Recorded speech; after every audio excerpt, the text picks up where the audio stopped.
Bom, para você que está nos acompanhando aí nesse tema sobre Jesus, baseado no Evangelho de Mateus, você já está em uma caminhada com a gente, vendo aí a questão do início do ministério de Jesus, a caminhada dele depois ensinando os discípulos, ensinando as multidões, e depois entramos na questão do anúncio do reino através dos milagres, os confrontos, as tensões com as autoridades religiosas. Vimos depois parábolas e paramos um pouco nesse assunto das parábolas tão rico nos evangelhos. E agora nós vamos começar a caminhar de uma forma mais intensa.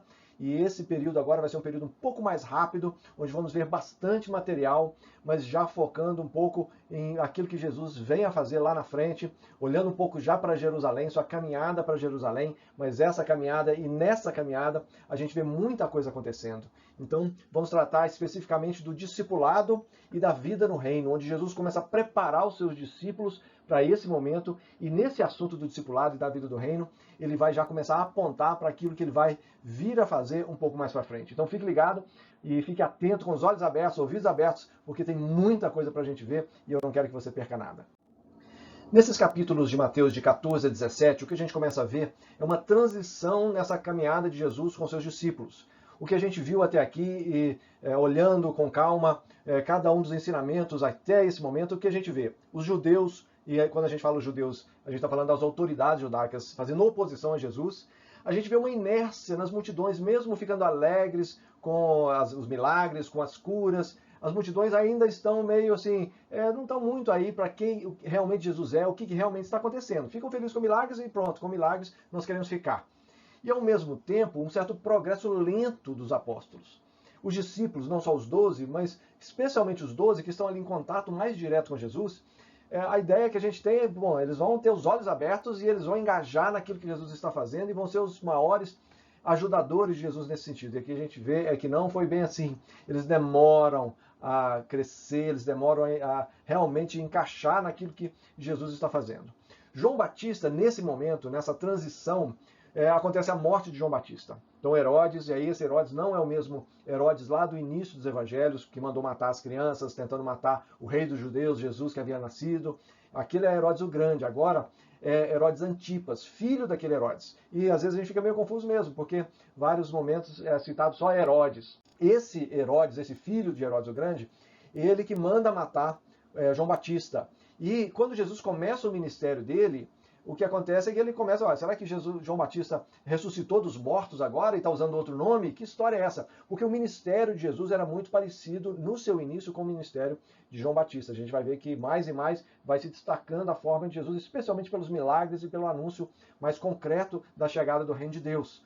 Mas o que a gente vê é que com a morte de João Batista, o foco se torna Jesus. Enquanto João Batista está vivo, as autoridades estão lidando com os dois. As autoridades estão divididas com os dois, tanto é que Herodes manda matar João Batista. Mas quando João Batista morre, parece que Jesus fala assim, pronto, agora a minha caminhada entrou numa reta que não tem como voltar atrás e nem era interesse dele voltar atrás. E essa oposição a Jesus vai se intensificar mais e mais. E ainda assim as multidões vão se tornar e se mostrar infrutíferas. Até quando ele faz milagres como a multiplicação dos pães e dos peixes, elas ainda estão inertes, ainda estão um pouco reativas ao que Jesus vem mostrando ser e chamando o povo a entrar também nessa jornada. Com isso, ele vai concentrar o ministério dele mais nos seus discípulos. Apesar disso, apesar do ensino de Jesus ser concentrado nos 12, especialmente no grupo maior dos discípulos, eles veem muito, eles escutam bastante, eles presenciam muita coisa, mas ainda têm dificuldade de entender o que realmente está acontecendo. Aí a gente chega agora no milagre da multiplicação dos pães e dos peixes. Esse é um evento muito conhecido, até quem não tem relação nenhuma com o cristianismo, ou pouquíssima, conhece essa história da multiplicação dos pães e dos peixes. Isso vira provérbio aí na nossa cultura. E não é à toa que ela é bem conhecida. A gente vai ver que ela é central nos 4 evangelhos. Esse milagre ele está colocado num ponto de transição na jornada ministerial de Jesus. É o único milagre que está em todos os 4 evangelhos. Jesus está diante de uma multidão com seus discípulos, já tinha passado um tempo ali, eles ensinando, e Jesus fica preocupado com eles, porque eles não têm onde comer, não existia iFood, não existia fast food, nada de food aí nessa caminhada deles. E aí ele diz aos seus discípulos, deem vocês mesmos de comer à multidão. E isso é um choque para os discípulos, porque naturalmente eles não têm comida para isso tudo. E aqui tem um detalhe interessante. a gente geralmente superestima a questão assim do menino, e muitas vezes isso é usado em pregações. Porque o menino, os discípulos não tinham nada, mas o menino foi lá e deu de comer, deu a comida para que Jesus pudesse multiplicar, e mostra ali como que a vontade, o coração generoso do menino foi destacado ali. Mas, na verdade, o pedido não é para que eles busquem alguma comida em algum lugar com alguém. Jesus é muito claro, e todos os evangelhos vão tratar disso. Deem vocês mesmos de comer a eles. Jesus está dando uma ordem direta para eles.